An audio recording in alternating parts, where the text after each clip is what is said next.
Bonjour, donc pour faire suite à ma précédente vidéo, je vais maintenant vous montrer à quoi servent tous les menus que vous voyez sur GIMP qui sont ici.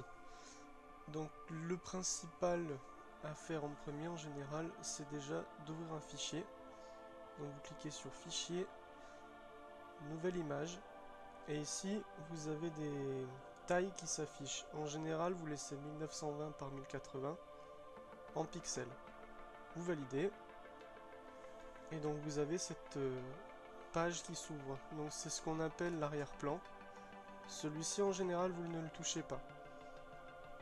C'est ce qui vous permet de dessiner dessus, de faire des différentes modifications de la colorimétrie, et également de vous donner une image de fond permettant de mieux faire vos détourages. Donc ici, dans le coin haut gauche, vous avez tous les outils. Donc ces outils ont tous des fonctionnalités plus ou moins différentes et on va dire situationnelles. Mais il faut connaître les principaux. Donc celui-ci, c'est celui qui permet de déplacer une image sur son cadre. Sachant que si vous faites un clic gauche dessus, vous avez également d'autres outils qui permettent de changer la fonctionnalité de celui qui est ici. Ici vous avez les sélections, donc rectangulaires, ça permet de prendre une zone en particulier, de la modifier selon l'envie, etc. Donc si par exemple vous prenez cette sélection et que vous dessinez, vous ne sortirez pas de la sélection pour le dessin. Et si cette sélection, vous voulez lui changer sa taille, tout ce qui est à l'intérieur changera en proportion de la sélection que vous avez. Mais je vous expliquerai tout ça en détail un petit peu plus tard.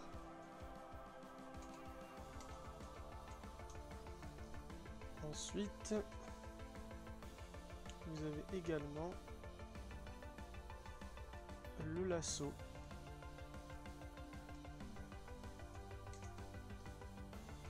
Qui permet de faire des sélections avec des formes variées, entre guillemets. La baguette magique, qui elle, donc c'est son nom, ça peut paraître ridicule, mais qui elle permet de sélectionner un objet qui a la même couleur. C'est-à-dire que si vous prenez une baguette magique, que vous cliquez sur du noir, il va sélectionner tout ce qui est noir. Et attaché ensemble. Mais ça aussi, je vous ferai un détail plus tard. Ensuite, le seau à peinture qui permet de remplir une zone avec la couleur sélectionnée qui sont ici. Le pinceau qui peut aussi être un crayon, un aérographe et de la calligraphie. Donc selon l'outil que vous prenez, la dureté et la taille de la brush vont changer. Par exemple, si vous prenez le pinceau, vous pouvez voir qu'il a un bord diffus sur les côtés. Tandis que si vous prenez le crayon, lui, il a un bord dur. Donc il n'a pas de flou sur le côté. En général, on utilise le pinceau, car le bord flou est beaucoup plus pratique. Ensuite, vous avez la gomme, qui, comme son nom l'indique, efface tout ce que vous touchez avec. Le tampon, qui lui est une utilisation un peu particulière parce qu'il permet d'utiliser un point d'origine et de peindre ce point dans un autre endroit. C'est très particulier comme utilisation, donc j'en parlerai un petit peu plus tard. Le doigt, lui, il permet un peu de salir son image selon les besoins, c'est très situationnel comme outil. Et ensuite, la pipette, qui elle permet de sélectionner une couleur qui est sur l'image et de l'appliquer dans son outil de couleur. Et vous avez également l'entrée de texte qui elle vous permet d'écrire directement sur votre calque. Sachant que vous pouvez également changer les options, mais je vous le montrerai en temps voulu.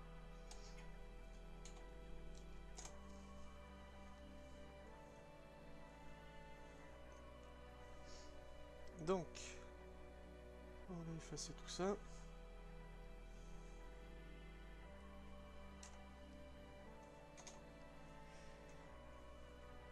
Ici, vous avez toutes les options d'outils.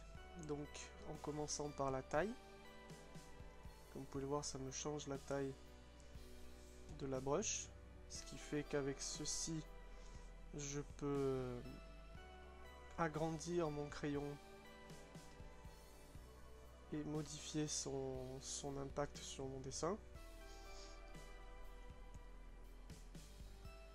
La proportion qui modifie le décalage entre chaque de la forme en fait. Vous voyez, ça permet de faire des traits qui se suivent et en fait, selon l'outil utilisé, ça modifie son sens. Alors je vous avoue que je m'en sers très rarement. Donc c'est pas un outil que je connais particulièrement bien. L'angle qui là n'aura pas d'impact, mais étant donné que la brush est ronde, mais en général si vous avez un angle, par exemple si ça fait des traits, si vous modifiez l'angle,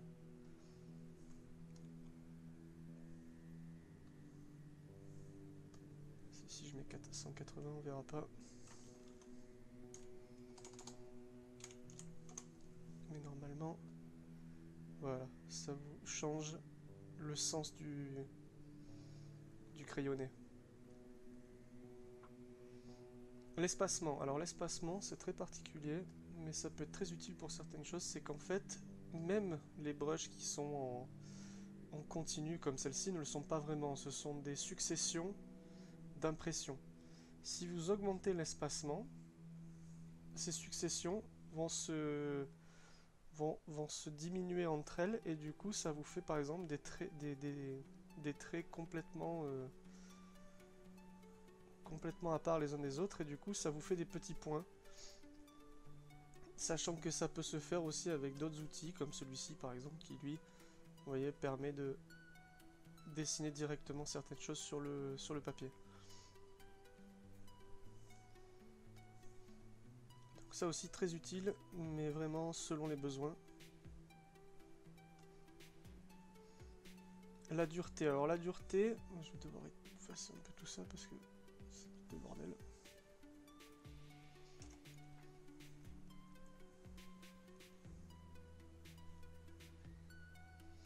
Donc la dureté, elle, c'est la zone de flou qu'il y a entre entre le centre de votre crayon et le bord. C'est-à-dire que là, par exemple, si vous voyez, la taille de ma brush n'est pas égale à ce que ça dessine. C'est-à-dire que la dureté de mes bords est trop fine. Et du coup, quand vous êtes en dureté max, votre brush fait la totalité du tracé. Et il n'y a plus les bords flous. Donc c'est le flou sur les côtés. Et la force, c'est la même chose, sauf qu'en fait, c'est la taille de la zone de flou. Donc, comment expliquer de façon plus...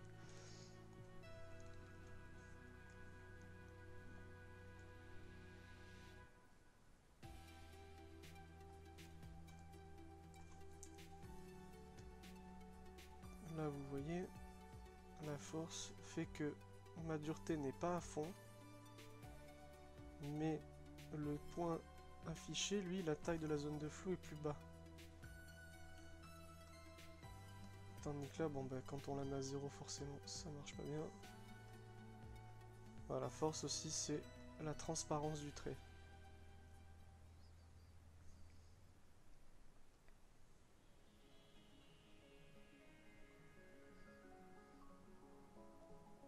Et c'est très pratique pour faire les ombrages, la force. Si vous dessinez. Ensuite,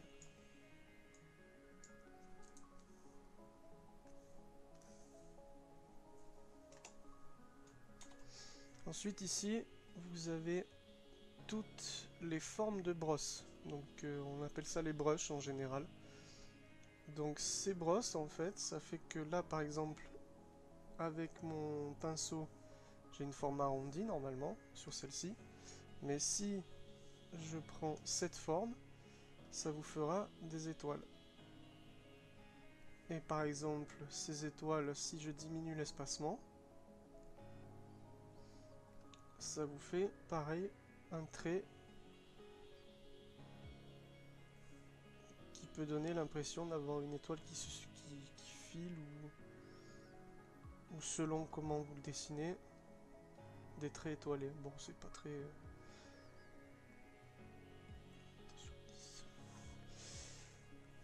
Après, vous avez tout un schéma de forme, il y a des dessins tout faits, mais bon, ça c'est pas forcément le plus intéressant.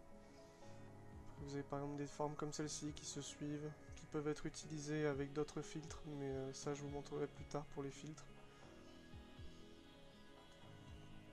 Et toute une série de formes différentes qui permettent de faire des modifications sur le dessin. Le mieux avec les formes de brosse, c'est de les tester parce que du coup, selon... des fois, comme vous pouvez le voir, on a l'impression qu'elles vont donner un certain type de dessin, mais au final, c'est pas forcément ce qui apparaît sur le papier. Donc ben, c'est comme pour tout, il faut expérimenter, apprendre à connaître le logiciel. Par exemple là, une petite bactérie.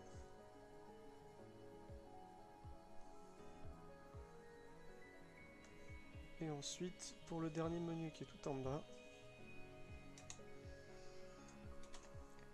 c'est probablement le menu le plus important, car c'est ce qu'on appelle le menu des calques. Alors, je vais vous expliquer dans la prochaine vidéo à quoi servent les calques, et surtout quelle est vraiment leur utilité en termes de dessin et de gain de temps sur le travail que l'on fait.